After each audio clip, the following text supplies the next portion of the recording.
నమస్తే. కాయ్ భక్తి టీవీకి స్వాగతం, సుస్వాగతం.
पंकजासन विरुद्ध परमनारायण पंकजासन विरुद्ध परमनारायण पंकजाजित जलद चापदलन लंकादिशोषणं लालित विभीषणं लंकादिशोषणं लालित विभीषणं वेंकटेशं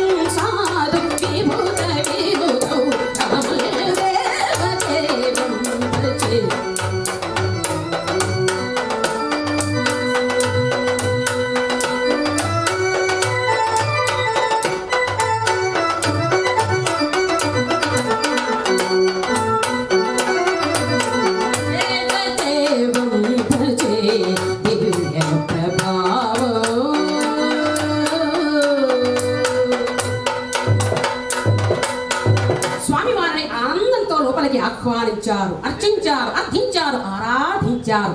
బావలందరినీ కుశల ప్రశ్నలు వేస్తూ ఆనందంతో అభిమానంతో పలుకరిస్తున్నాడు పరమాత్మ. అలా పలుకరిస్తున్నంతలో ఆ కౌరవులండి సంజయుని రాయబారిగా పంపించారు. సంజయుడు పాండవుల ఉన్న ఉపప్లావ్యాన్ని చేరుకున్నాడు. సంజయుడు చూడగానే ధర్మరాజు అలా ఎదురీగి ఆహ్వానించాడు. సంజయ, ఎంతకాలానికి చూశానయ్యా నిన్ను.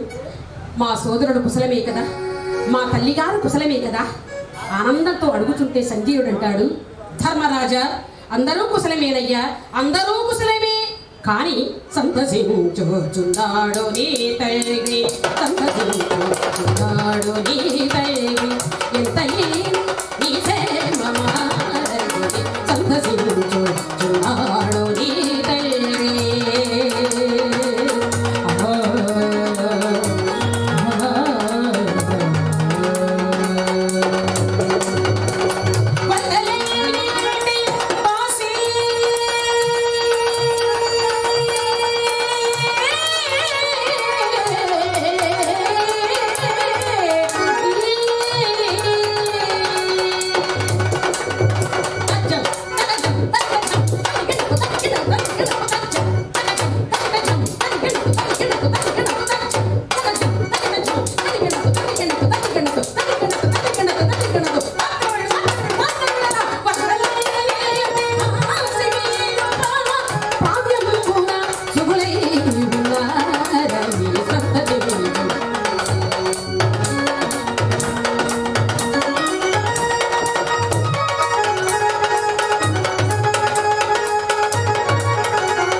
కూర్చొని ఉన్నారు.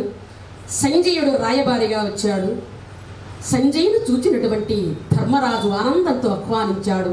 సంజయుడు అంటాడు, ధర్మరాజా, మీ పెదనాన్నగారు మీ విషయంలో చాలా ఆనందపడుతున్నాడయ్యా.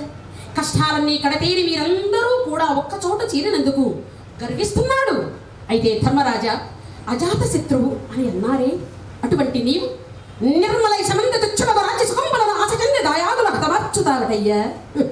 నెత్తురు కోడు తింటావా ధర్మనందన? బంధుకోడి దిగడాచి నెత్తురు కోడు తినుట కన్నా, బంధుకోడి దిగడాచి నెత్తురు కోడు తినుట కన్నా మేలగు మేగు విక్షోటనము చేసి అయినను గడుపుటే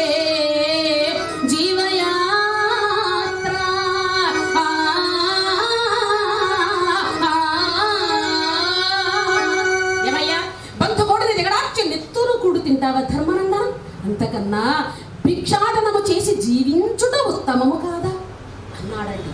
ఆ మాట వినగానే ధర్మరాజుకు ఒక్కసారిగా కోపం వచ్చేసింది. ఆపవయ్యా సంజయ, ఏమిటిలో మాట్లాడే మాటలు?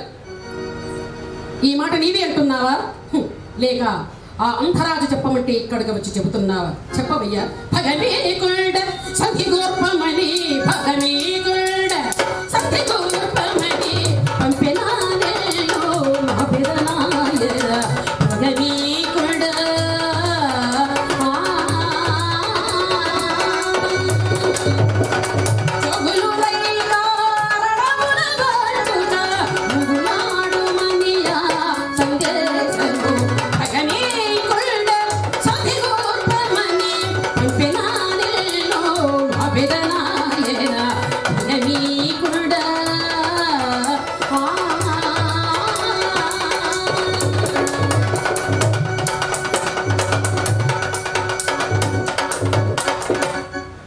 సంజయ, ఈ మాట నీవే అంటున్నావా లేక ఆ అంధరాజు చెప్పమంటే ఇక్కడికి వడి చెబుతున్నావు?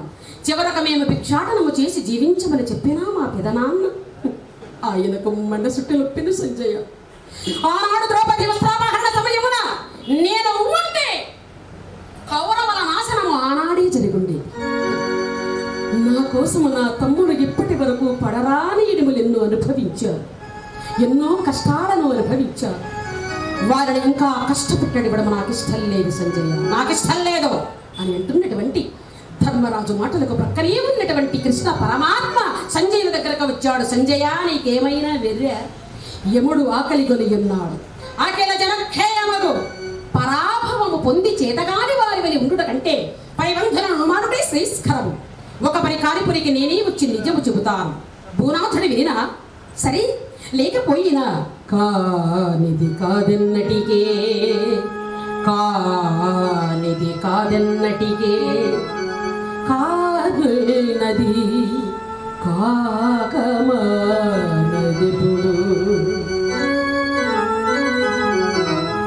అది దైవాధీనమో ఆ విధిని రేగిన ధీరికి చిల్తిల్పదిపుడు దేనికి నైనా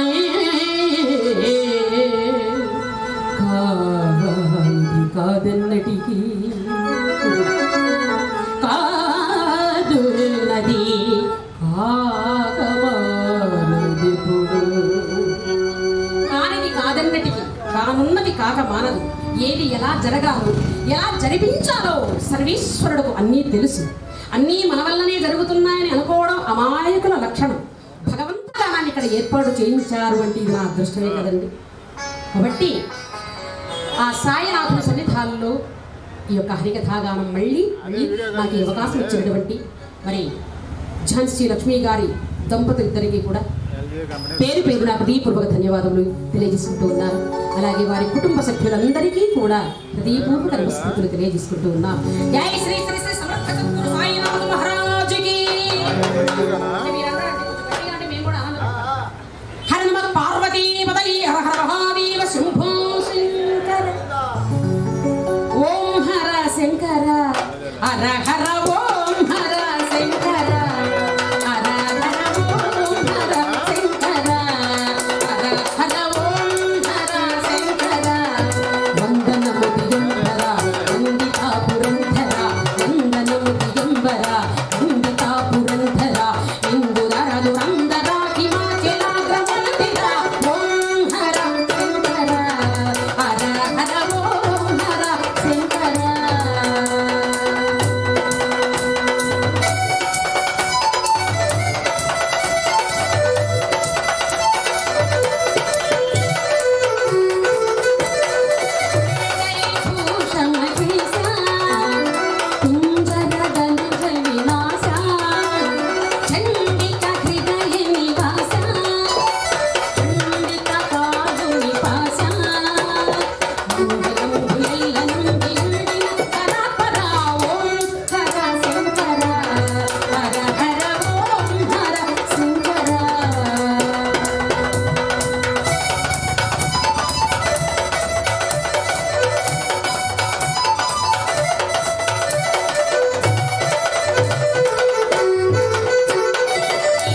ఒక మంచి పని చేసేవారికి, అది చూసి ఆనందించేవారికి, అభిమానించేవారికి, ఆశీర్వదించేవారికి ఆ ఫలితం తప్పకుండా దక్కుతుంది.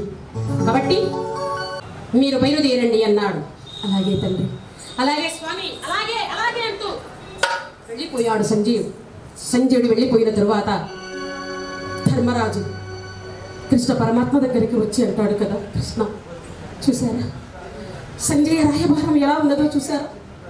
మీరే విన్నారు కదా, సంజయ రాయబారం వింటుంటే సముద్రమంతా మాది, అందులో ఉండేటువంటి నత్త గువ్వలు మీ అన్నట్టుగా. కృష్ణ మీరు మా తరపున హస్తినాపురానికి రాయబారిగా వెళ్ళిరండి స్వామి. సావధాన భేదదండోపాయాల చేతనైనా సంధి కావించండి. కనీసం మా 5గురికి 5 ఊళ్ళైనా ఇవ్వమనండి కృష్ణ. ఇవ్వనంటాడా? ఇక నీవు ఏం చేస్తావో అంతా నీదే భారము అన్నాడు. ఆ మాట విన్నటువంటి పరమాత్మ తనలో తాను నవ్వుకున్నాడు. ఏమయ్యా ధర్మరాజు, ఎంతటి అమాయకుడవయ్యా నీవు, ఎంతటి అమాయకుడవు. మాయదురోదరమునా అమాయకు నిన్ను గెలిచి కాంతకులు చేయగరా అంత పని చేసి అరణ్యములోన కంపియో హాయిగా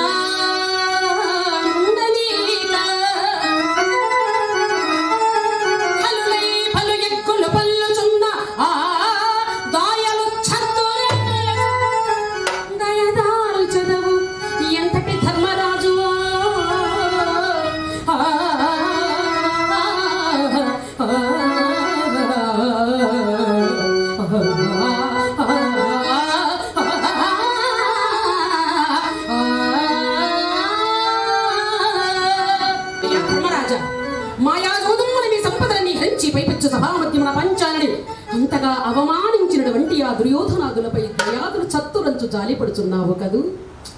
సరే కానిమ్ము, నా చేతనైనంత వరకు యుద్ధం వారించడానికే ప్రయత్నిస్తాను. అది సక్రమంగా నడిచిందా సంతోషమే, లేకపోతే వ్యవహారం విషమించితే మనము చేయగలిగింది ఏమీ లేదు.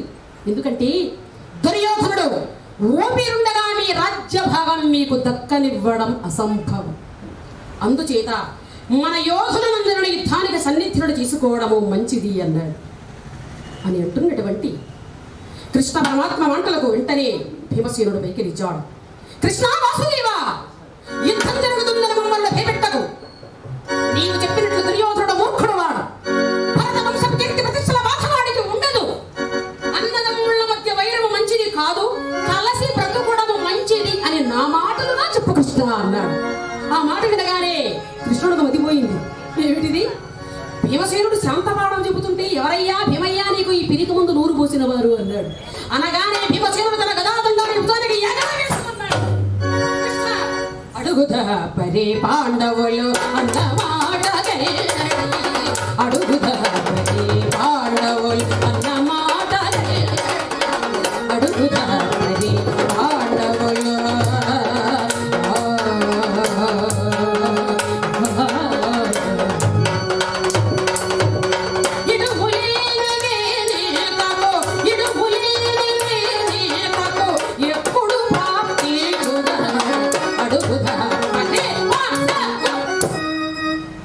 కృష్ణుడు శభాష్, నీకు తగిన విధంగా చెప్పావయ్యా.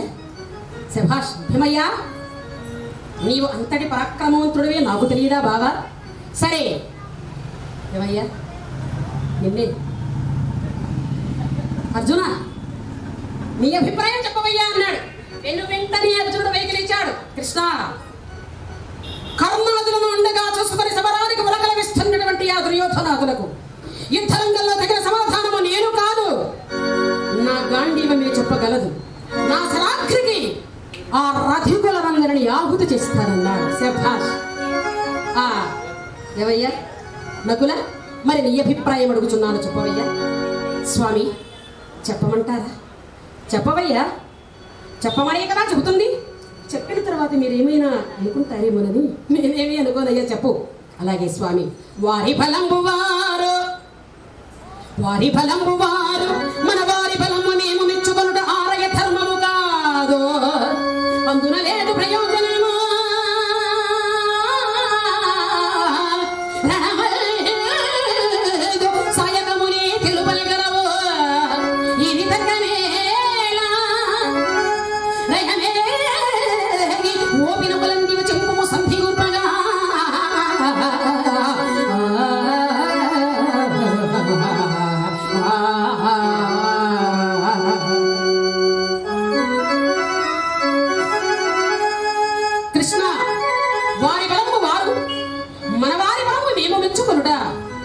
ధర్మం కాదు. జయాపజయాలు రణమందు తేలగలవు. మీకు సాధ్యమైనంత వరకు యుద్ధం వారించడానికి ప్రయత్నించండి కృష్ణ. ఇంకొక మాట, ఆ సుయోధనుడున్నాడే, ఆ నాగుపాము కిరీటము పెట్టుకున్నటువంటి సుయోధనుడు, ఆ సుయోధనుడు ఈ ముంగిస దగ్గర ఆయన ఆటలు చల్లవు అని ఒక మాట చెప్పు. సరే నాయన, చాలా చక్కగా చెప్పావు. సహదేవా, మరి నీ అభిప్రాయము? నవి ఊరుకున్నాడండి. ఎందుకో తెలుసా, ఈ సహదేవులకు కృష్ణస్వామికి మధ్య ఒక ఒప్పందం అనేటువంటి కథ ఉందండి. అది మన భారతంలో లేదు కానీ తమిళ భారతంలో ఉన్నట్లు పెద్దలు అన్నారు. ఏమిటంటే, అందరి అభిప్రాయాలు అడుగుతున్నటువంటి స్వామివారు సహదేవాని అభిప్రాయం ఏమిటి అని నవ్వి ఊరుకున్నాడు కదా. ఇక్కడ ఒక చిన్న కథ ఉందండి. సహదేవులకు కృష్ణస్వామికి మధ్య జరిగినటువంటి ఒప్పందం అనేటువంటి కథ ఏమిటంటే, పాండవుల తండ్రి పాండురాజు గారు చనిపోయే ముందు తన కొడుకును అలా దగ్గరకు చేర్చుకున్నాడు. బిడ్డలారా, నేను ఎలాగ చనిపోతున్నాను, నా శవాన్ని కాల్చడం కానీ పూడ్చడం కానీ చెయ్యవద్దు. నా బిడ్డలుగా నేను మీకు ఇచ్చేటువంటి ఈ అమూల్యమైన కానుకను అందుకోండి. ఏమిటో తెలుసా, నా శవాన్ని మీరు 5 ముక్క మిగల్చకుండా తినివేయండి.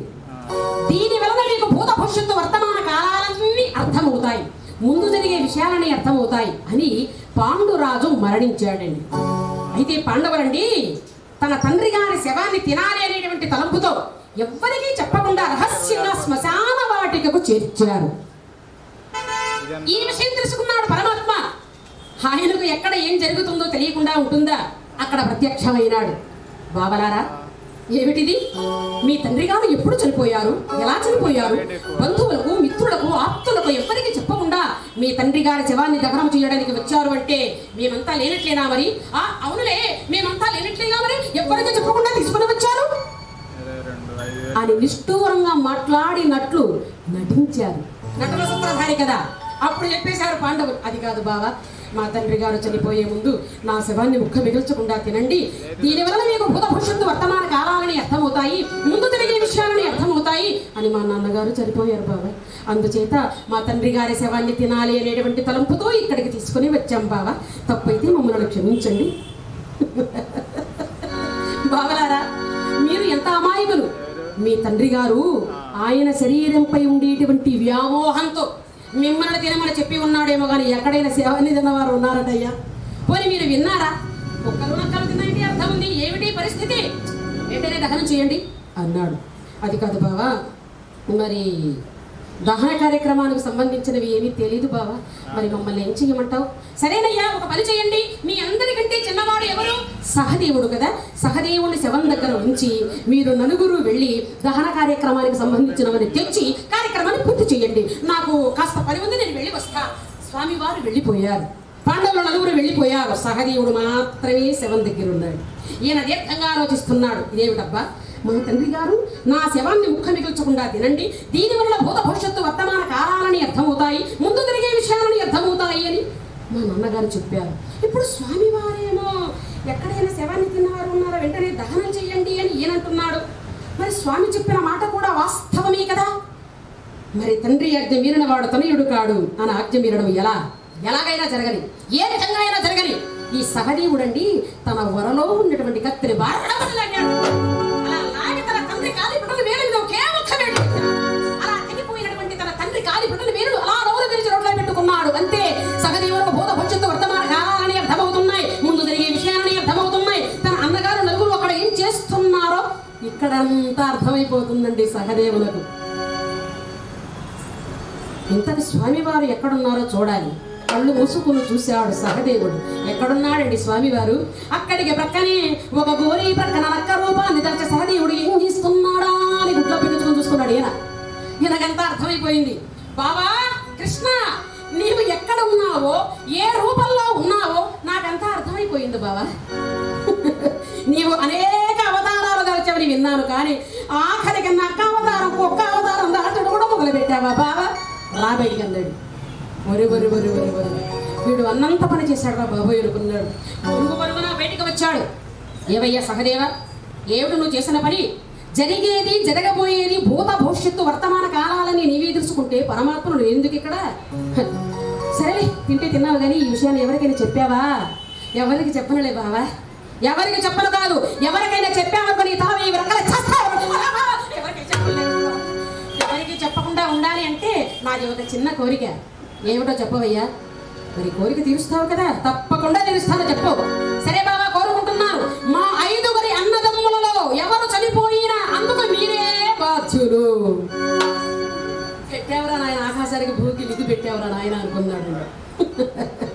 సరే సహదేవ, మీ 5గురి అన్నదమ్ములలో ఎవరు చనిపోయినా కూడా నా హృదయం పైన పెట్టుకొని సజీవంగా దహనమైపోతాను అని ప్రమాణం చేశాడు స్వామివారు. లేకపోతే ఆయనకేం పనండి? అనుక్షణము అనుక్షణము అనుక్షణము పండగలను రక్షించుకుంటూనే వస్తున్నాడు కదా. ఇక ఎప్పుడైతే స్వామివారు ప్రమాణం చేశారో సహదేవుడు ప్రమాణం చేస్తున్నాడు. బాబా కృష్ణ, మూలభంగాలు కలుగుండపడ్డా, చక్రము గడగడలాడినా, సప్త సముద్రాలు కలుగుండపడ్డా, భూమి ఆకాశాల సాక్షిగా, పంచభూతముల సాక్షిగా ఈ రోజు బుధుడుకొని ఈ విషయాన్ని ఎవ్వరికి చెప్పను చెప్పను చెప్పను అని ప్రమాణం చేశాడు సహదేవుడు. ఇది వారిరువురకు జరిగినటువంటి ఒప్పందం అనేటువంటి కథ. స్వామివారు అందరి అభిప్రాయాలు అడుగుతూ వచ్చాడు. సహదేవా, నీ అభిప్రాయం ఏమిటి అని నవ్వి ఊరుకున్నాడు. సహదేవుడు దగ్గరకు వచ్చాడు మెల్లిగా. బావా చెప్పమంటావా? ఏం చెప్తావురా నాయన? మీ అన్నలందరూ వినేటట్లుగా నీ ఇష్టమే నా ఇష్టం, వెళ్ళిరా బావా అని చెప్పు. అంతకంటే ఒక మాట మీరేవా నీ ఎంత తెలుస్తా. అలాగే బావా, అలాగే చెప్తాను కదా. ఏలా సంధి మాటలిక గోపాల మురళిగానలో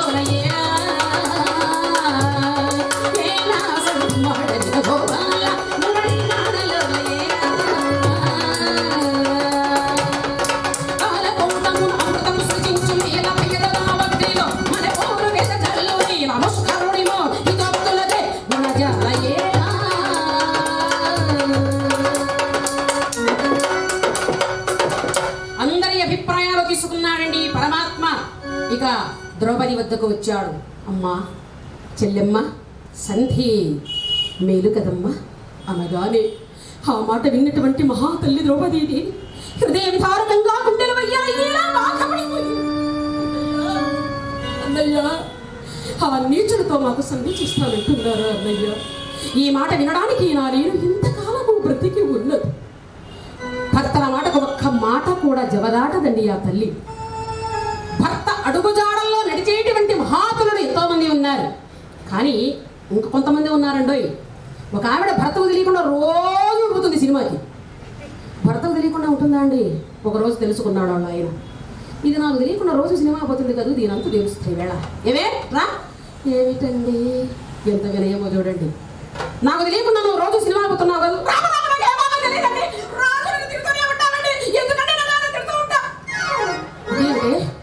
నేనేమన్నాను ఇప్పుడు? అలా కాదండి, మీరు తిడతారేమోనని పాపం ముందుగానే ప్రిపేర్ అయిపోయింది ఈవిడే. నువ్వు సినిమాకు రోజు వెళుతున్నావు నాకు అర్థమైపోతుంది. లేదండి, నిన్ననే మన సూరప్పకరం అంటే పోయానంతే. సరే, నేను పొలానికి పోతున్నా, 12 గంటలకల్లా భోజనం తీసుకొని రా. రాలేదంటే నీ ఎంత తెలుస్తా. అలాగేనండి, మీరు వెళ్ళండి, నేను 11 గంటలకే తీసుకొస్తాను కదా. పంపించేసింది. మరిన్ని ఇంట్రెస్టింగ్ అండ్ ఇన్ఫర్మేటివ్ వీడియోస్తో మళ్ళీ మీ ముందుకు వస్తాను. మరి ఆ వీడియోస్ కొరకు మా ఛానల్ని సబ్స్క్రైబ్ చేసి డైలీ అప్డేట్స్ కోసం ప్రక్కనే ఉండే బెల్ సింబల్ని ప్రెస్ చేయండి.